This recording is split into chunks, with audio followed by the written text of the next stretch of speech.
Donc oui, effectivement, je vais vous parler un peu de l'histoire de la projection lumineuse. Et souvent, quand je parle de la lanterne magique, eh ben, je commence à parler du cinématographe des Frères Lumière, parce que finalement, c'est un peu un aboutissement. Alors, je vais juste... voilà, le cinématographe des Frères Lumière, dont la première projection publique payante est organisée le 28 décembre 1895. Et c'est finalement la convergence de plusieurs inventions, de plusieurs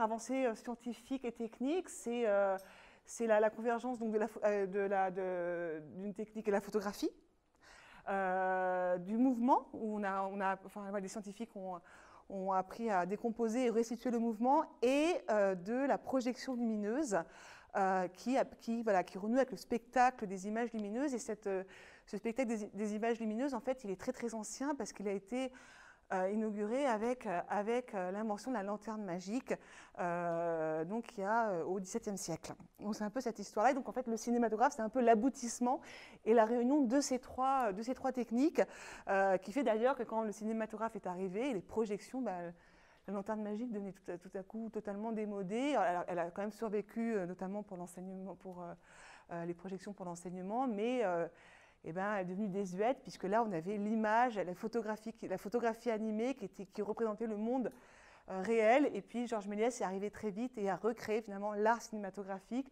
le spectacle, comme la lanterne magique le faisait.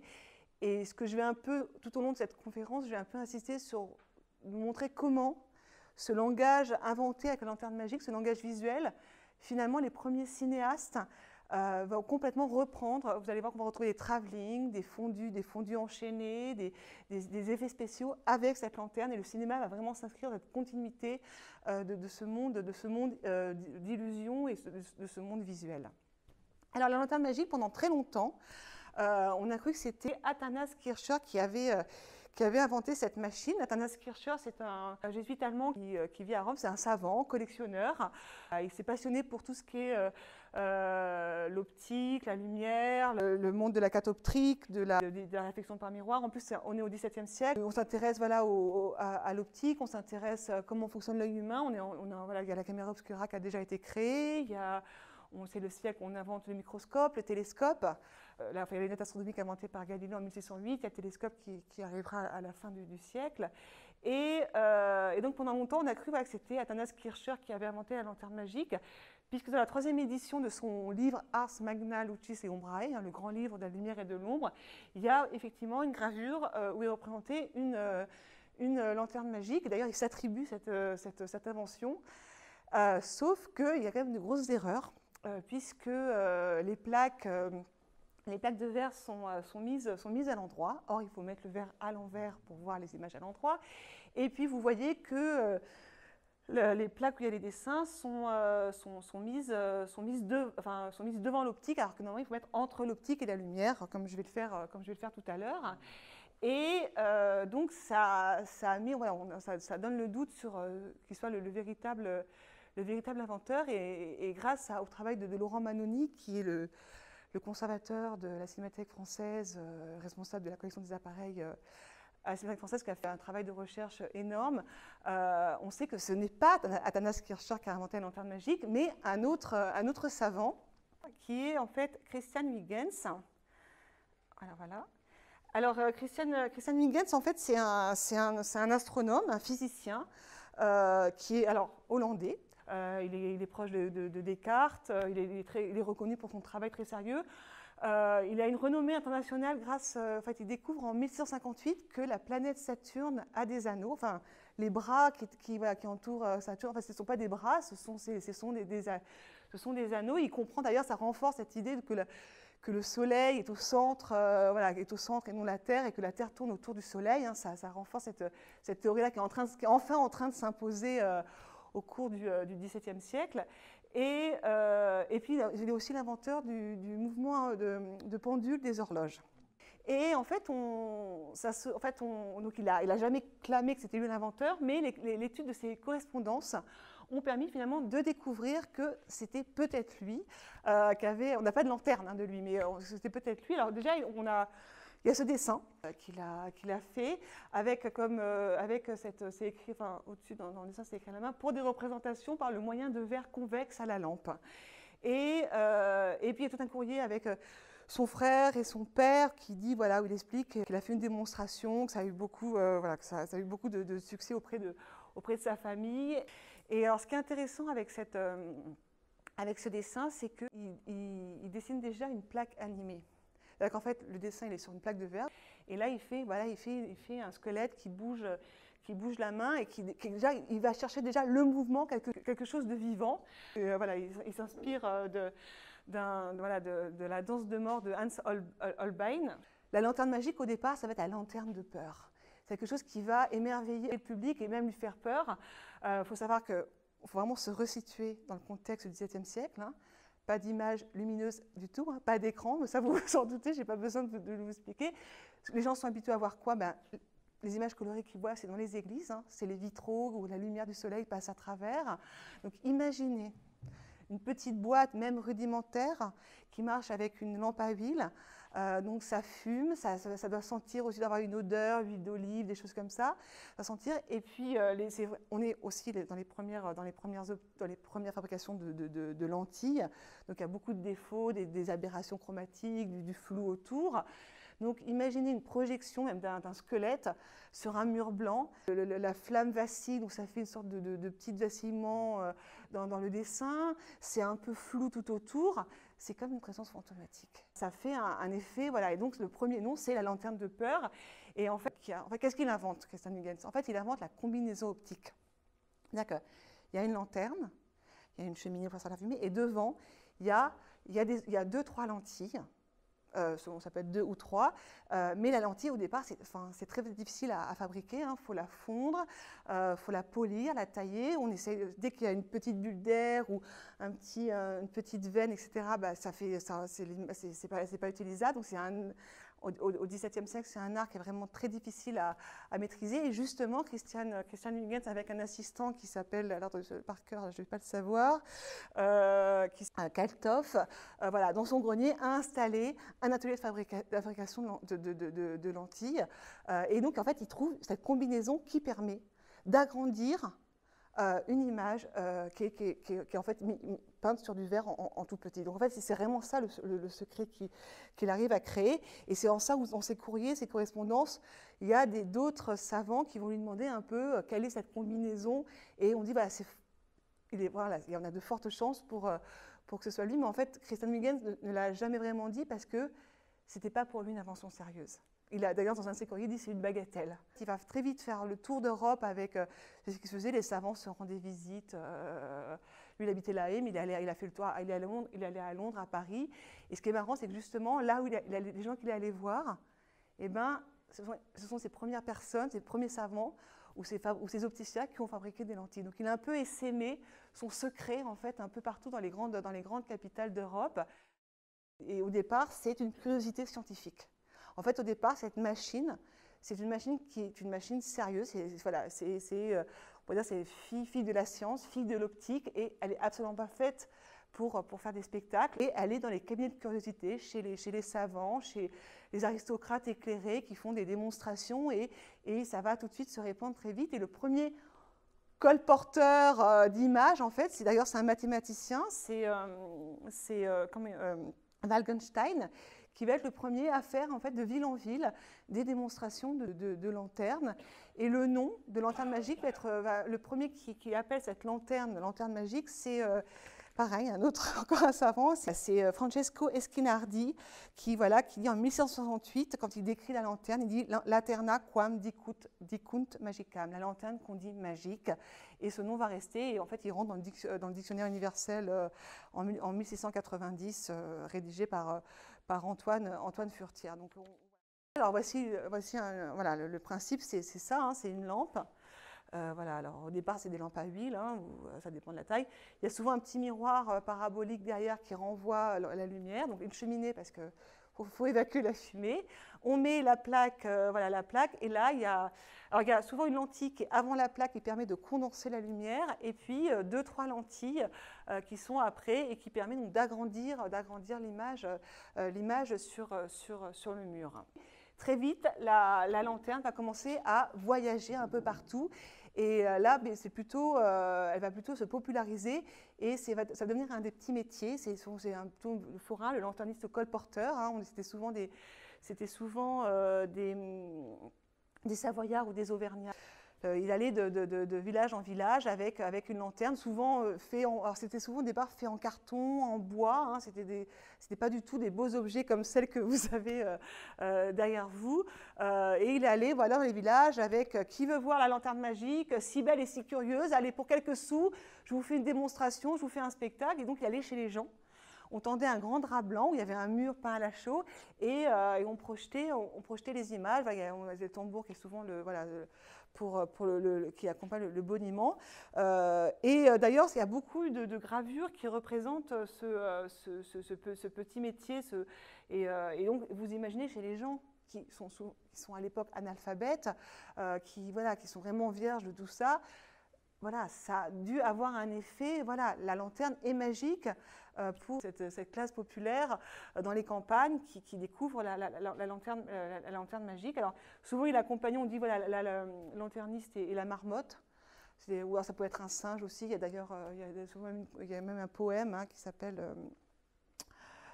Florian, voilà, qui raconte, voilà, c'est un poème autour de la lanterne magique et du singe et qu'il n'arrive pas à allumer sa lanterne. Voilà, il est souvent accompagné d'un instrument de musique qui était une vielle ou la orgue de Barbarie. On voit, c'est très rudimentaire, hein, ce n'est pas du tout les lanternes qu'il y avait dans les cabinets de curiosité chez les aristocrates ou les scientifiques. Voilà, là, c'est comme si le lanterniste s'était installé chez quelqu'un. Donc, on voit hein, le drap blanc, le lanterniste avec une plaque en bas, celui qui l'accompagne avec une vielle. Et alors, c'est marrant parce que ce qui est intéressant, c'est qu'il projette finalement des choses qui ont l'air de faire peur. Hein. On voit quand même une sorcière, un diable, un monstre, une chauve-souris. On est dans la thématique autour voilà, d'un peu de la mort, de la sorcellerie, du diable, etc. Et c'est la réaction des enfants qui rigolent. Ils ont là, la petite fille n'a pas l'air rassurée, sa maman comprend peut-être qu'elle a une supercherie. Et puis même le petit garçon, voilà, il fait un petit mouvement de recul comme s'il avait peur. C'est absolument fabuleux cette invention pour l'imaginaire qu'elle crée. Et quelque part, les gens mettent aussi toutes les angoisses peut-être liées à la mort, etc. Il y a tout ça qui passe dans cette machine. Autre gravure, voilà, pareil, hein, voilà, on voit, il est quand même pas richement habillé, hein, c'est vraiment le petit métier. Il y a beaucoup de gravures, il y a même des porcelaines, des horloges en bronze, c'est vraiment quelque chose qui est très très populaire. Et à côté de ça, évidemment, il y a les séances chez les aristocrates. Voltaire fera de la lanterne magique, hein, il fera même le bonimenteur.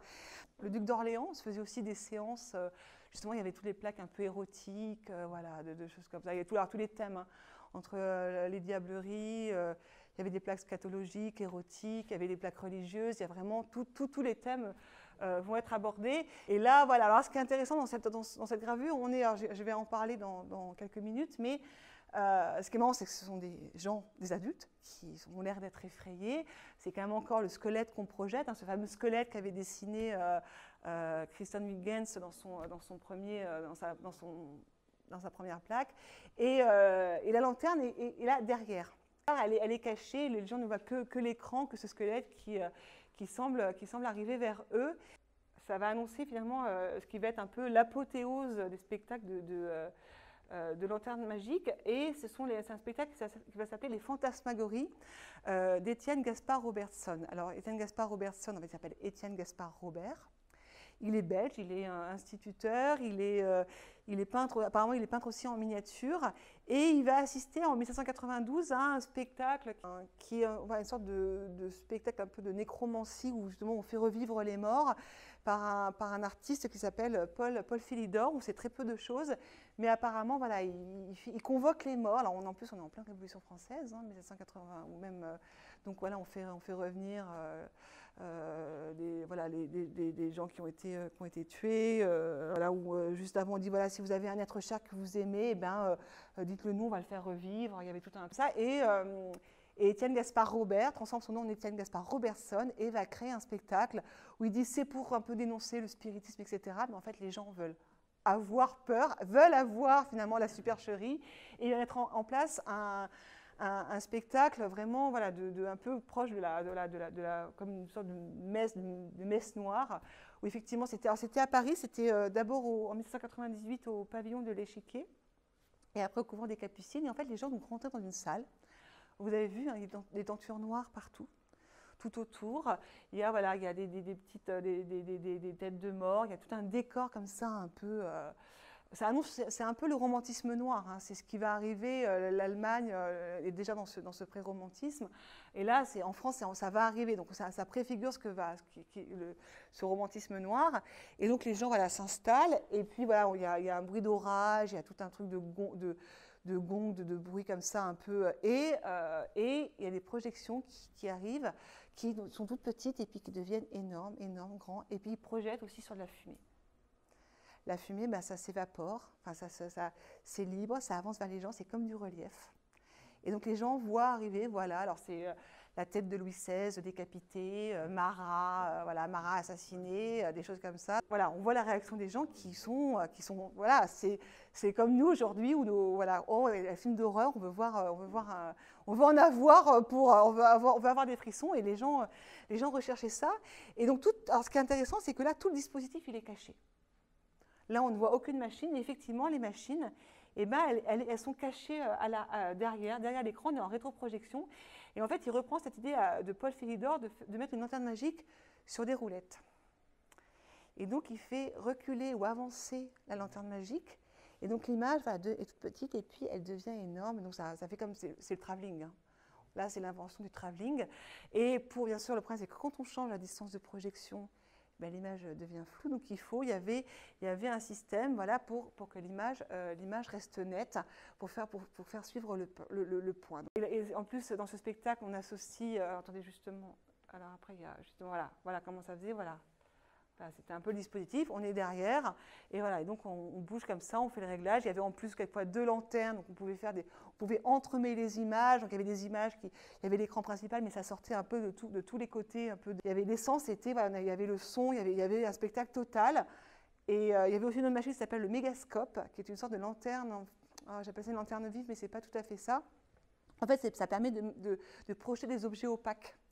C'est-à-dire que c'est dans une boîte, en fait, on met un objet, c'est très éclairé, il y a l'optique, et ça reprojette l'optique. On pouvait mettre son visage éclairé, donc vous imaginez, il y avait le visage en énorme qui apparaissait, en plus qui était vivant, qui parlait, etc. Donc il mêlait un peu tout ça, ces plaques qui grossissaient, qui rapetissaient, des vrais acteurs. Il faisait dessiner, voilà, aussi, voilà, des gens qui étaient décédés, qui faisaient réapparaître. Donc c'était un vrai spectacle. Je pense que même aujourd'hui, on verrait une fantasmagorie de Robertson. Je pense qu'on serait subjugué. Et là, ça pousse vraiment. Voilà, c'est l'acmé de ce qu'on peut faire avec la lanterne magique. Voilà. Alors, voilà, ça faisait voilà, le squelette qui arrivait vers. Bon, c'était vraiment en énorme. Hein, c'était pas que. Là, ça reste petit. Et voilà, ça repart.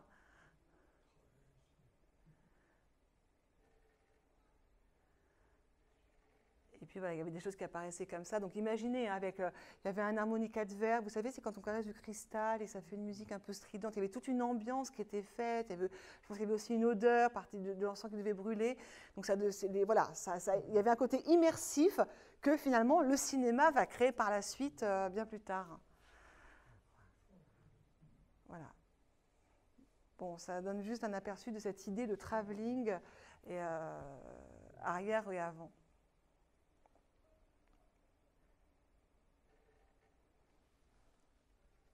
Ça, c'est une des premières fonctions de la lanterne magique, c'est tout ce côté spectaculaire.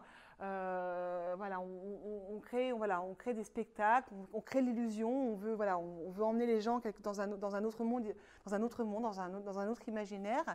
Et puis, à côté de ça, eh ben, il y a aussi cette idée qui va émerger, qui est la lanterne comme vulgarisation scientifique, comme objet d'éducation, l'éducation par l'image. Alors ça, c'est grâce notamment à l'abbé Nollet, qui va voir dans la lanterne un moyen vraiment pour enseigner.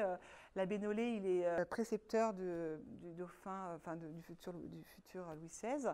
Il est beaucoup pour l'apprentissage par l'expérience, l'expérimentation, voilà, de montrer pour faire comprendre, pour apprendre pour apprendre aux gens, et d'où le nom de leçon de physique expérimentale.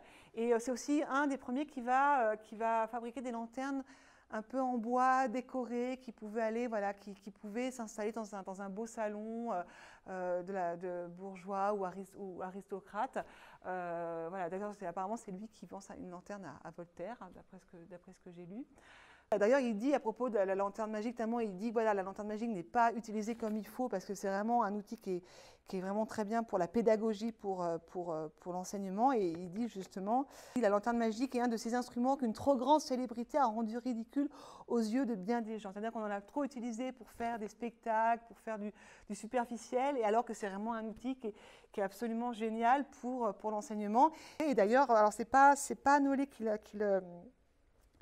qui inaugure ça, c'était avant, c'était un Allemand qui s'appelait Johannes Zahn, qui lui faisait carrément, il avait trouvé un truc, enfin il mettait, c'était une plaque où dedans il mettait des petits insectes, des petits vermisseaux, il glissait ça dans la lanterne et il y avait ça en grossi, on voyait ces petits insectes avec leurs poils, leurs grosses pattes, donc c'est un des premiers à voir, voilà, Johannes Zahn, avoir cette possibilité, voilà, pour étudier, pour apprendre, pour comprendre, pour l'expérience. Donc la Benollet, voilà, va être de ceux qui va vraiment donner un peu ses lettres de noblesse à la lanterne magique. Et justement, j'ai mis cette gravure qui représente un peu, voilà, tous les instruments pour les sciences et les beaux-arts. Et on voit quand même que la lanterne magique a une jolie place, puisqu'elle est là, elle est au premier plan, et elle prend, voilà, on commence à la reconnaître comme un outil sérieux et pas juste un outil pour amuser les gens. Et en fait, il y aura toujours cette dualité avec la lanterne magique, ce côté un peu pour faire du spectacle, pour faire rêver les gens, pour leur faire peur, pour les faire rire. Et de l'autre côté, voilà, cet outil aussi qui va être un outil génial pour l'enseignement. Au XIXe siècle, et surtout la deuxième partie, et ben voilà, c'est un peu la lanterne, voilà, va de plus en plus devenir la lanterniste pour les conférences, un peu comme aujourd'hui, la lanterniste conférencier, ou aussi, c'est aussi le XIXe siècle aussi, où c'est l'enseignement un peu pour les masses. Donc il y a des cours pour adultes du soir, etc. Il y a la photographie qui arrive, donc il y a des plaques photographiques. Voilà, donc il y a tout ça aussi voilà. La lanterne, ça y est, a gagné ses lettres de noblesse. Et d'un côté, voilà, ces lanternes qui deviennent des vrais objets, plutôt des lanternes de projection. En fait, ça perd un peu ce côté lanterne magique, mais devient des lanternes de projection où voilà, on enseigne autant la religion que l'histoire, que la géographie. C'est l'abbé Moignot qui faisait justement des conférences, et s'était inspiré de ce qui se faisait à Londres avec la Royal Polytechnic, où c'était des spectacles de lanternes où il y avait à la fois, on montrait le monde, l'histoire, etc. Et puis il y avait des petites récréations en plaques, et ça va se perfectionner. D'ailleurs, on va faire vous allez voir qu'il y a des plaques qui se superposent, il y a des plaques où on fait des fondus enchaînés, on appelle les vues fondantes. Donc c'est pareil, la technique de la projection va devenir de plus en plus complexe. J'ai oublié de le dire qu'en 1760, les objectifs aussi progressent beaucoup, ils deviennent achromatiques. Ça veut dire qu'en fait, on associe plusieurs lentilles qu'on ensemble, et ça enlève les aberrations. Il n'y a plus les franges colorées sur les côtés, il n'y a plus le flou non plus. Donc aussi, on progresse beaucoup sur la netteté des images. Pareil pour les systèmes d'éclairage. Là, pour des grosses lanternes comme ça, ou des grosses projections devant un public nombreux, c'est la lampe à huile, elle est plus suffisante, même avec une mèche large. Et on va vers des systèmes oxydriques, oxyéthériques, hein, c'est du mélange d'oxygène et d'éther, ou avec de l'hydrogène, ou alors avec de l'acétylène. Alors, il faut savoir que ces systèmes n'ont pas besoin d'électricité. Par contre, ils sont assez dangereux, donc ça demande un certain savoir-faire. D'ailleurs, je pense que la lanterne de Rodolphe Salis devait marcher avec un système soit oxydrique ou oxyéthérique. Et donc la fumée devait s'échapper par la porte, et donc on voit que c'est un peu brûlé, parce que voilà, c'était quand même puissant. D'ailleurs, les lanternes en bois, elles sont doublées en métal. Donc voilà, donc la lanterne a vraiment gagné ses lettres de noblesse au XIXe siècle. Et à côté de ça, il y a toute une industrie aussi de la lanterne magique pour les familles. Qu'est-ce qu'on offre à Noël aux enfants?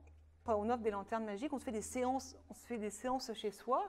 Et donc il y a eu beaucoup de marques. En fait, il y a un peu les ferblantiers. ceux qui fabriquent des petites lanternes en polychromé, voilà, assez très décorées. Il y a Lapierre, il y a Aubert, il y avait même des lanternes magiques en forme de tour Eiffel, en forme de gros Bouddha, des choses comme ça.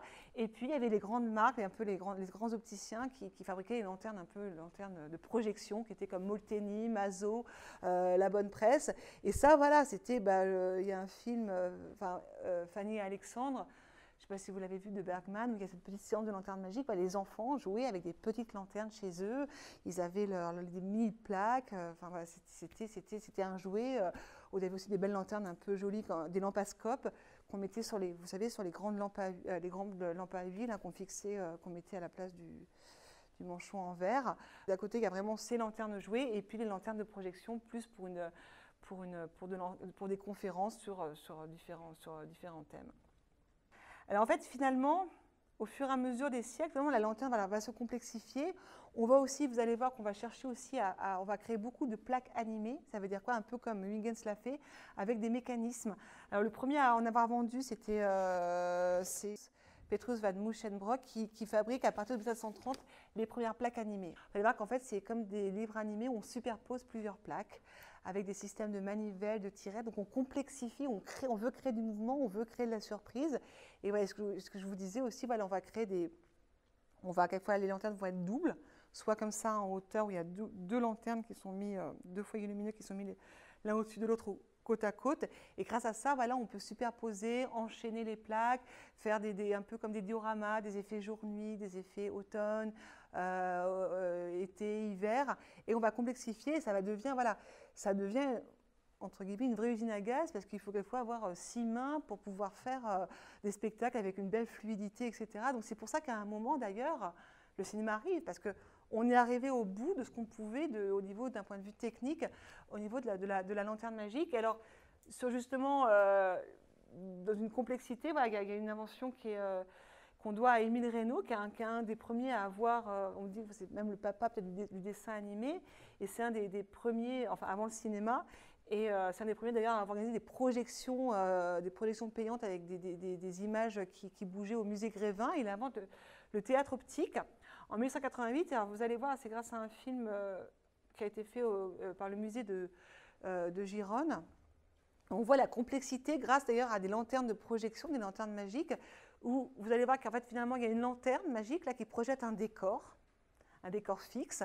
Et puis il y a une autre lanterne magique, une lanterne de projection, voilà, qui passe à travers un film, une grande bande assez large. Je ne sais pas si vous voyez ce que c'est que le praxinoscope, hein, c'est avec le jouet optique avec des miroirs et on voit que ça bouge.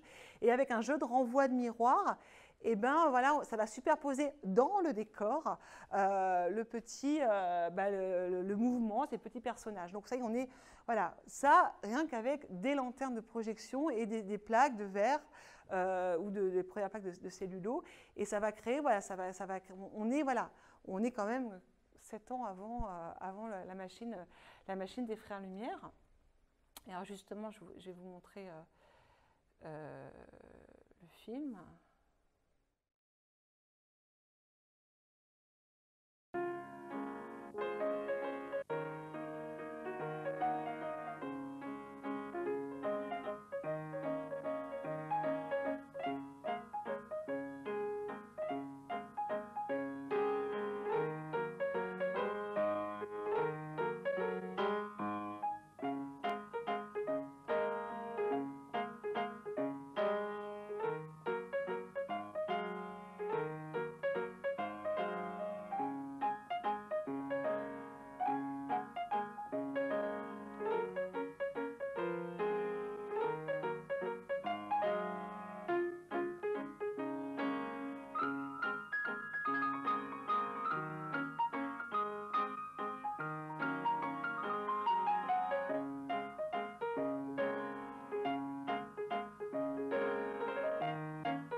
on sait que le cabaret du Chat Noir a été ouvert à l'initiative de Rodolphe Salis à partir de 1885 et qu'en fait, il y avait un théâtre de marionnettes et une soirée sans doute peut-être un peu arrosée.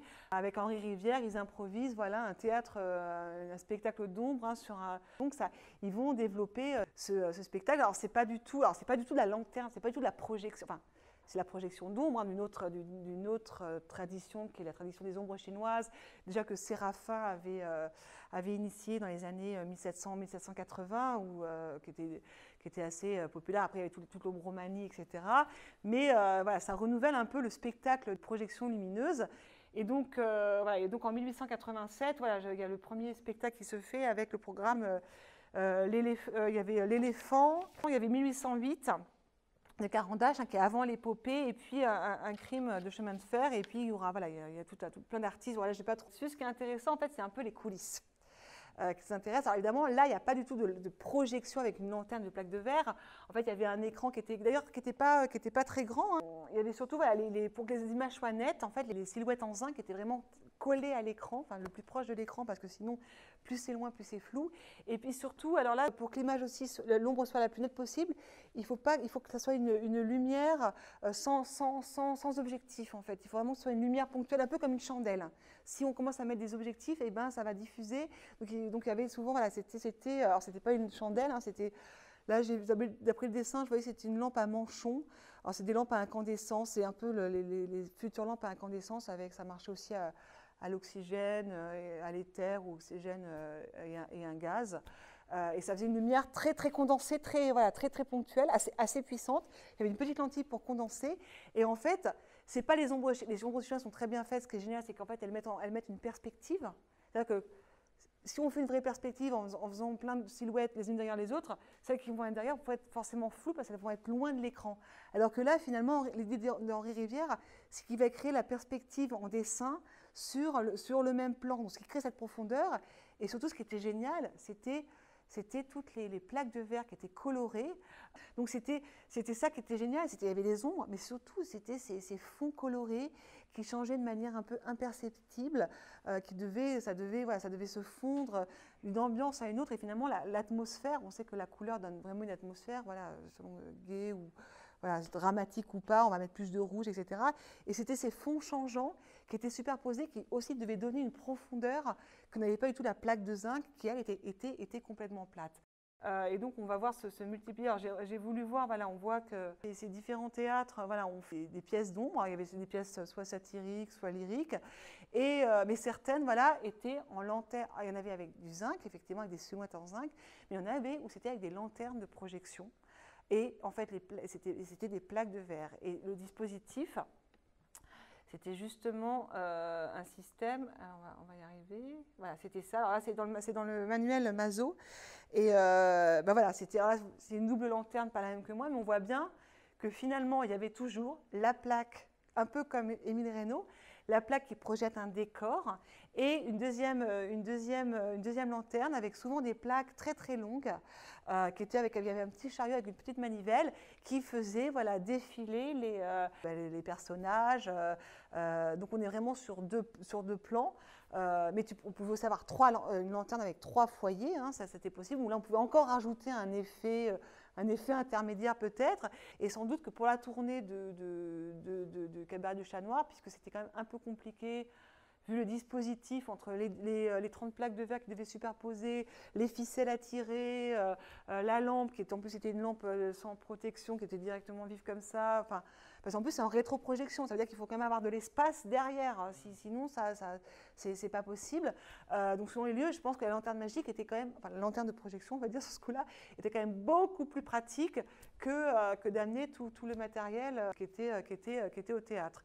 Mais c'est vrai que la reproduction, en tout cas, des spectacles d'ombre chinoise avec des lanternes, c'est vraiment ce dispositif, une double lanterne avec, comme Émile Reynaud, une lanterne qui projette le décor et une lanterne qui est une suite de plaques longues, soit rectangulaires, soit carrées, qu'on fait succéder sur ce décor. Et donc en rétroprojection, c'est génial parce qu'il y a la musique avec le petit éclairage que vendait Mazo d'ailleurs pour s'éclairer. Genre des détails que j'aime beaucoup sur les gravures. Pour parler justement, pour un peu finir, Il y a finalement Lotte Renninger qui va renouer avec cette tradition, avec les aventures du prince Ahmed, qui était filmé voilà, en silhouette. C'est des ombres chinoises qui étaient découpées et articulées comme des petits pantins. Donc c'était image par image, elle les bougeait. C'est vraiment du découpage, de la dentelle, hein, c'était extrêmement bien fait. Et elle va reprendre un peu cette idée de fond coloré. Finalement, c'est des films en couleur. Parce qu'en plus, à l'époque, les films, ils étaient teintés, on pouvait les teinter, on les trempait dans des grands bains avec des couleurs, oui, des peintures à l'eau, à l'aniline. Voilà, je vous ai fait cette... Il faut savoir que toutes ces plaques que je vais vous projeter sont anciennes. Elles sont quelquefois dans leur état, voilà, quelquefois la peinture est un peu abîmée, ou le mécanisme est un peu fragile, donc quelquefois ça ne fonctionne pas très bien. Elles datent c'est une période entre 1830 et 1900. Que évidemment là j'ai tout, voilà, elles ne vont pas forcément avec cette lanterne, ce qui explique quelquefois voilà, les variations de hauteur, de choses comme ça, que quelquefois il y a des problèmes comme je mets des plaques qui ne vont pas forcément avec elle, il y a des problèmes de manivelle, de choses comme ça, mais je voulais vous montrer tout ce qu'on pouvait faire avec. La lanterne magique, la lanterne de projection, c'est une Clément et Gilmer, donc de 1889, qui était voilà, donc plutôt une lanterne plutôt pour les conférences et qui va comme on appelle ça une biunale. Elle permet voilà, de faire plein d'effets, de fondus enchaînés, de superposition. Oui, la peinture, c'est des peintures miniatures, c'est des peintures sur du verre, et c'était un vrai travail d'artiste, hein, de peindre sur des toutes petites images de verre qui faisaient souvent des petits carrés de 10 par 10. Des peintures à l'eau ou à l'aniline, c'est-à-dire qu'il fallait que ça soit des peintures transparentes, parce que la peinture à l'huile, ben, en plus en vieillissant, devient opaque. Donc c'était tout un art un peu de dosage. Donc voilà, il y avait la peinture à l'eau, et après on mettait un vernis pour un peu fixer la peinture. Voilà, c'est un vrai travail d'orfèvre. Il faut savoir qu'avec justement tous les fers blantiers, toute cette semi-industrialisation de la fabrication de lanternes, les plaques aussi, il y a eu une production un peu industrielle où finalement il y avait une sorte de dessins qui étaient gravés sur des plaques en cuivre, et puis on tamponnait les plaques comme ça, et bien sûr la couleur était appliquée, ça c'était appliqué à la main, les aplats de couleur. J'avais vu sur cette démonstration, bien sûr, il n'y aura pas d'ombre chinoise, parce que on en aura peut-être un petit peu à la fin, j'ai eu 2-3 plaques, mais c'est des plaques qu'on trouve pas facilement. Et puis moi, c'est pas des plaques forcément qui m'intéressent à la base, parce que moi, je cherche voilà, plutôt le mouvement, justement. Donc voilà, ben, on va éteindre les lumières. Et donc, ben, on va un peu oublier qu'on est au XXIe siècle. Et on va faire un voyage. Déjà, on va partir. On va essayer de suivre de suivre ces gens à travers un voyage dans l'espace et dans le temps. Voilà. On dit au revoir à tout le monde et puis on est parti.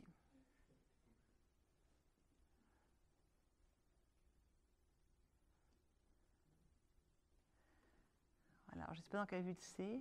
C'est peut-être à Châtellerault, je ne sais pas. Mais voilà, on est parti, on s'en va. Voilà, ça y est, on est dans la campagne. Et on va un peu oublier notre modernité pour remonter le temps. Et moi, je vous propose d'aller voir justement du côté de la Hollande, du côté de notre inventeur de la lanterne magique, Christian Huygens. Alors,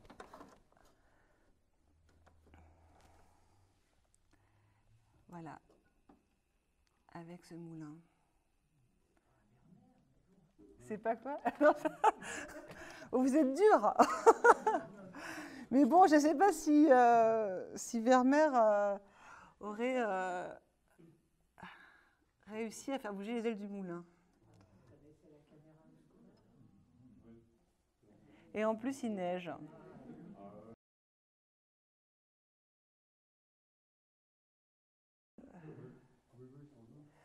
Donc là, voilà, on remonte le temps et on va aller dans le laboratoire. Je vous propose d'aller dans le laboratoire justement de l'astronome.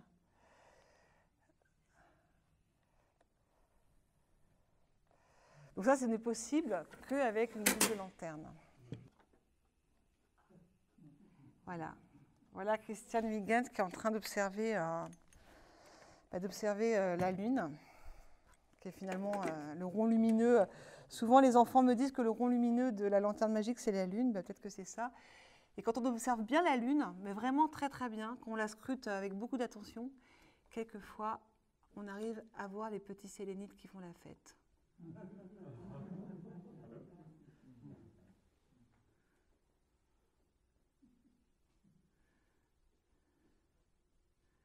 Avec des créatures complètement imaginées. Et c'est peut-être pour ça que cette plaque, quelque part, en fait, offre un peu des caricatures de toutes les constellations.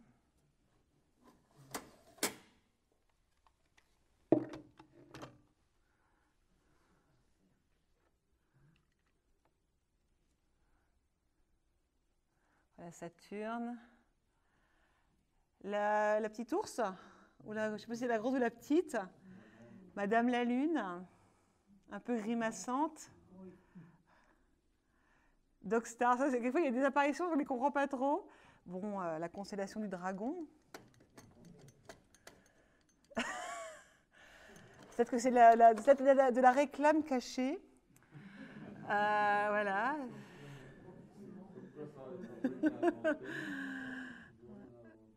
Voilà Neptune. Voilà la mouche. Et Monsieur le Soleil. Mais bon, soyons un peu plus sérieux. Et il y avait, voilà, quelquefois il y avait des plaques astronomiques.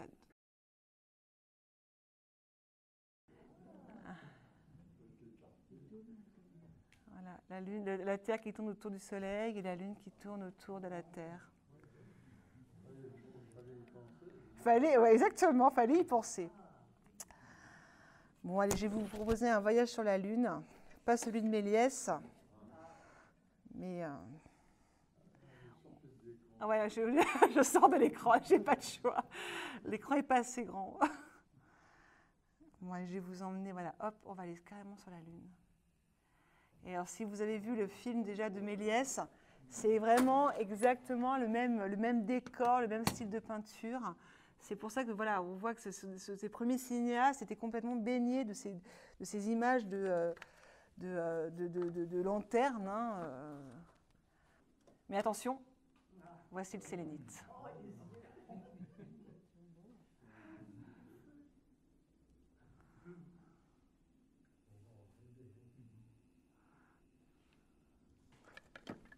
Et en général, on a envie d'aller sur la Lune pour pouvoir justement chanter au clair de la Terre.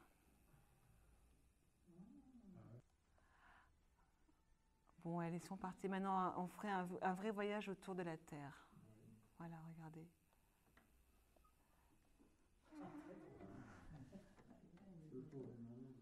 Le tour du monde, ouais. Avec les deux petits bateaux, le bateau à voile, le bateau à vapeur. On est en pleine révolution industrielle.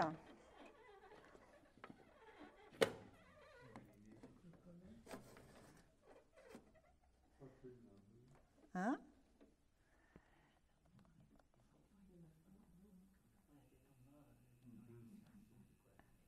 Voilà le bateau.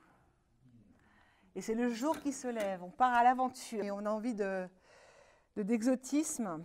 Alors, voici la journée qui passe.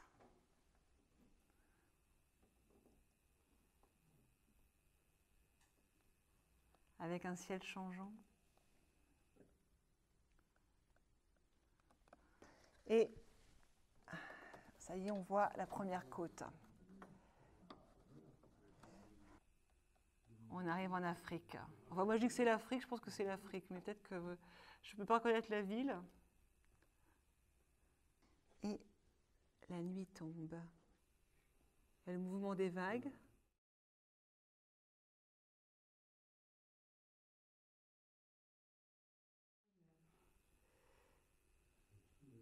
Et la nuit arrive.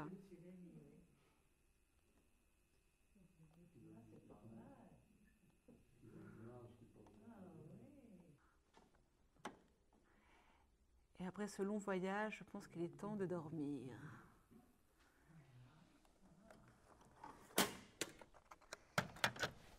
Et au matin, voilà le paysage que l'on va découvrir. Une nature luxuriante. Imaginez le bruit des oiseaux, des animaux sauvages. Et voilà. Et là, je pense qu'on va s'enfoncer, voilà, on va s'enfoncer dans le désert.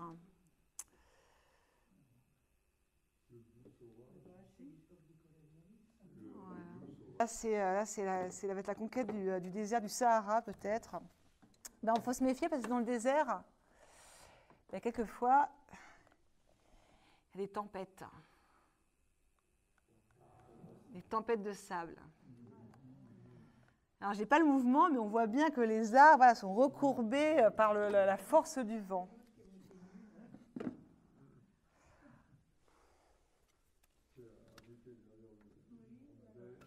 Et puis, après cette traversée du désert, on arrive à la mer Rouge et on reprend le bateau. Voilà, hop, on réembarque, on quitte le port. Voilà. Et voilà, et on continue notre aventure. En Amérique, ouais.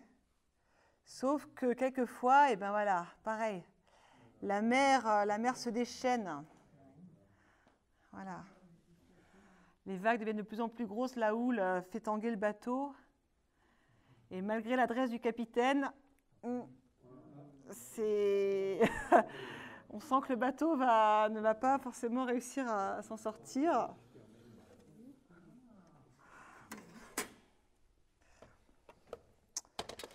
Alors justement, une autre image de tempête. Attention, une autre image de tempête. Hop. Voilà, avec là les images. Ah bah si, c'est l'Amérique. Il y a les pirogues des Indiens là qui essayent de retenir leur bateau, mais rien n'y fait. Et les marins, voilà, perdent pied. Et regardez quand ils descendent au fond des mers. Voilà les créatures qu'ils trouvent. Les sirènes.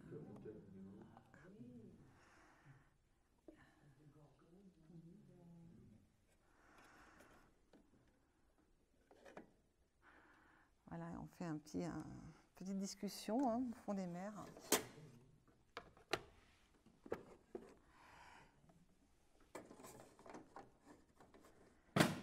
Mais après tout, peut-être que tout ça n'est qu'un rêve.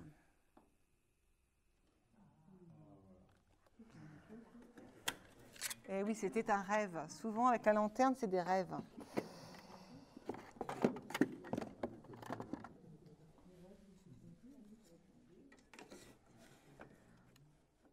Et le bateau n'a pas du tout coulé.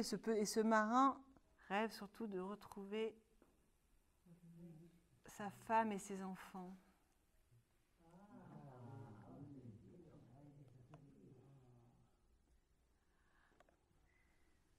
Mais bon, retournons auprès de notre lanterniste.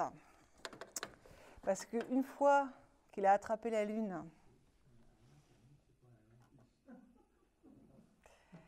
et qu'il la colporte un peu partout en racontant ses histoires, qui s'introduit dans les maisonnées pour quelques sous, qui tend un grand drap blanc, voici ce que pouvaient voir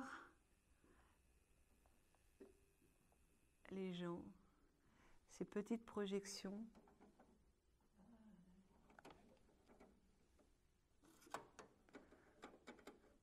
Divertissantes, instructives, bizarres, peut-être effrayantes.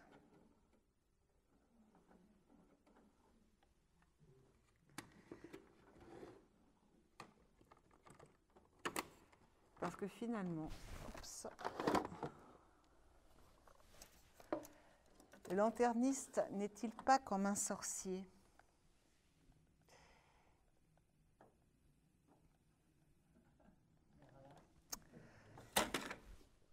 qui, au-dessus de son chaudron, fait sortir des créatures irréelles,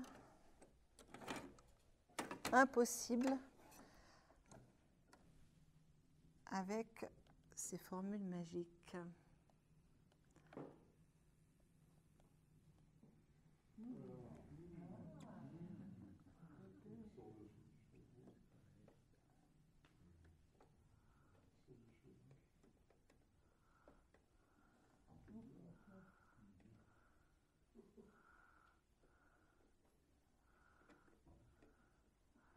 Voilà, même les sorcières peuvent sortir sur leur balai.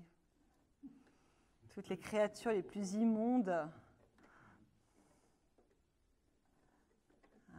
Et même voilà, les morts reviennent à la vie.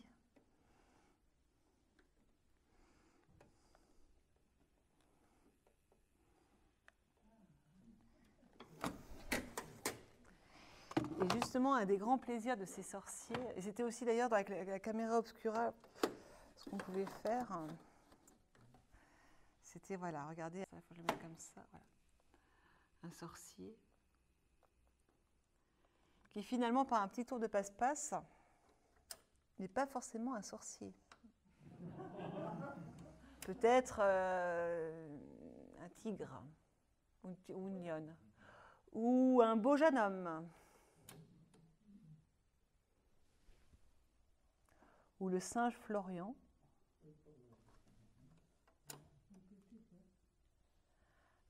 ou une jeune fille. Ah ah, attention messieurs, vous pouvez vous faire avoir. Ah, voilà, comme par hasard, le diable arrive après la femme.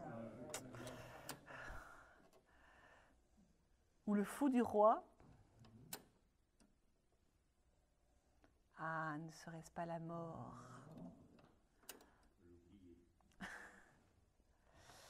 Le benêt. L'ours.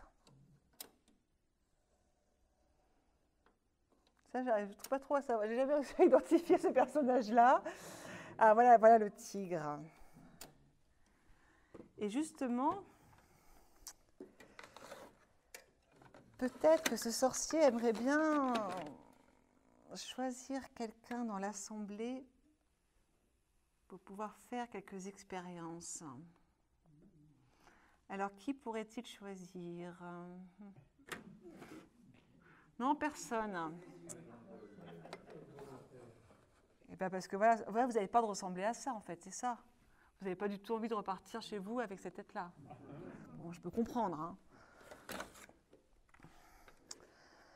Alors, je ne l'ai pas dit, mais aussi, c'est vrai qu'il y a eu beaucoup d'images, des images où c'était des caricatures. Et alors, pendant la Révolution française, même la lanterne magique devenait une manière de faire passer des discours pamphlétaires, des critiques de justement sur le clergé, l'aristocratie. D'ailleurs, c'est pour ça qu'elle est devenue assez impopulaire à la fin du XVIIIe siècle. Et donc, voici qu'elle sans doute peut-être voilà, des plaques un peu caricaturales. Ah, je vais arranger la netteté. Hop là, voilà. Ces personnages, voilà. Ça, c'est une plaque assez ancienne, hein, je pense, peut-être 1830-1840. On voit la peinture hein, qui s'abîme un peu.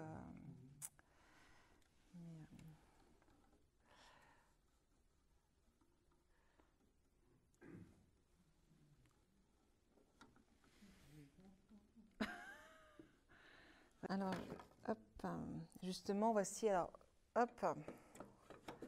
Et finalement, voilà, c'est surtout ce qu'on veut faire surgir de la lanterne, ce sont les petits diables. Les petits diablotins comme ça. Et puis quelquefois, ces petits diables, ils aiment bien faire des petites farces. Alors attention, gardez vos pantalons. Parce qu'il y en a quelquefois là, qui vous défroquent. Et puis...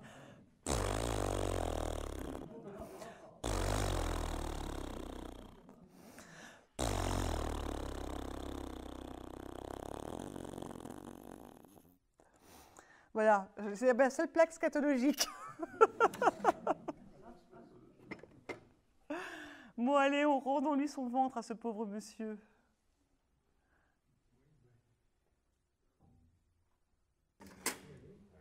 Et justement, alors voilà, justement, quand on s'amuse un peu trop à faire des farces au diable, et ben voilà une petite danse, une danse des enfers. Vous allez voir que les femmes ont encore un très beau rôle dans cette histoire. Voilà. Alors attention, voilà, petit supplice, hein, petite torture. On lui dit voilà, on va couper la queue du diable. Hein. Bon, quelquefois c'est elles qui servent de repas.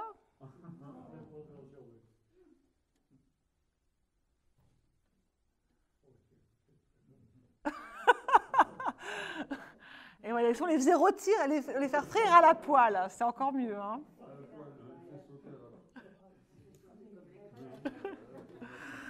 Mais attention, les festivités ne sont pas finies, ça continue.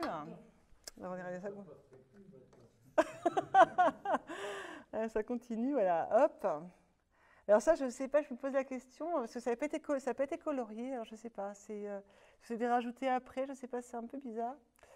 Mais voilà, encore un P, hein, un P du diable. Et puis alors là, voilà, ça continue. Voilà. Ça passerait plus non plus, ça. Hein.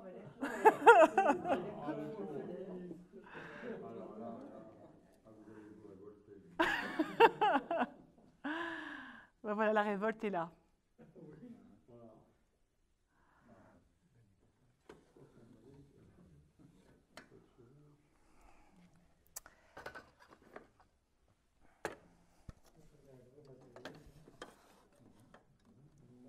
Bon, allez.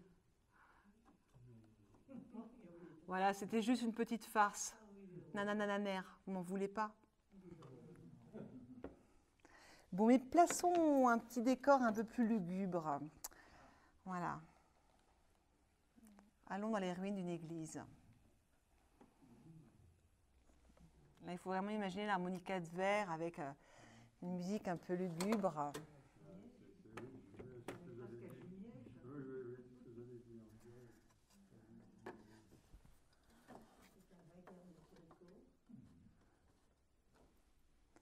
Et faisons apparaître un spectre.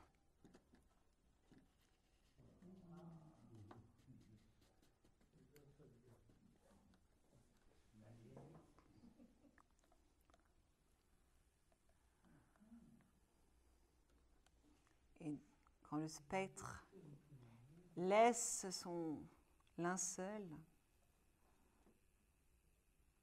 voilà.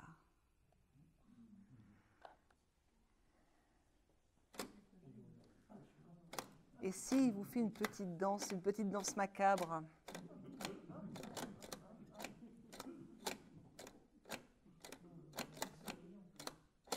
C'est la fête des morts.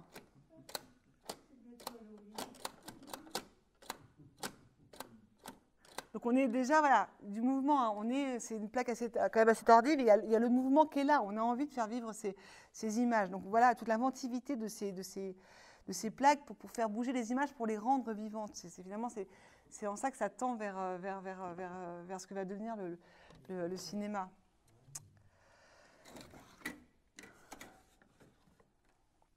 Mais bon, on va peut-être laisser dormir les gens.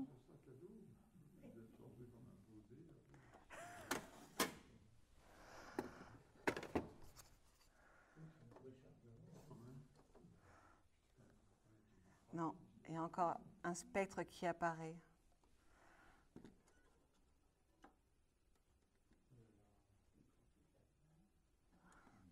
Voilà. Avec un réveil un peu brusque, hein.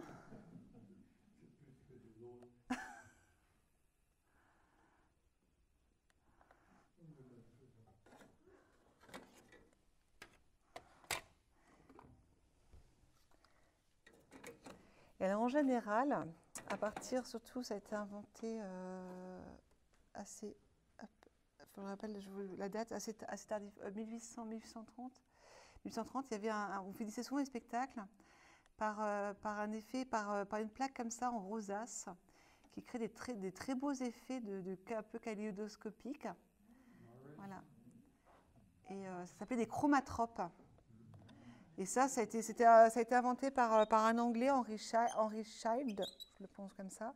Et alors voilà, c'était très vite, il y en a eu plein de voilà, putain.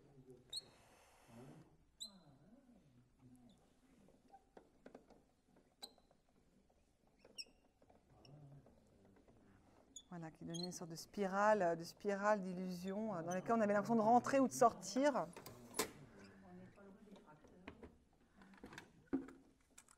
Et puis, hop. Je vais vous en mettre une autre.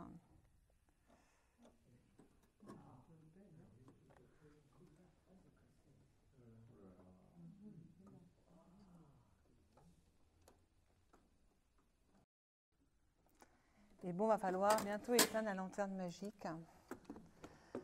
Et donc, pour finir cette démonstration,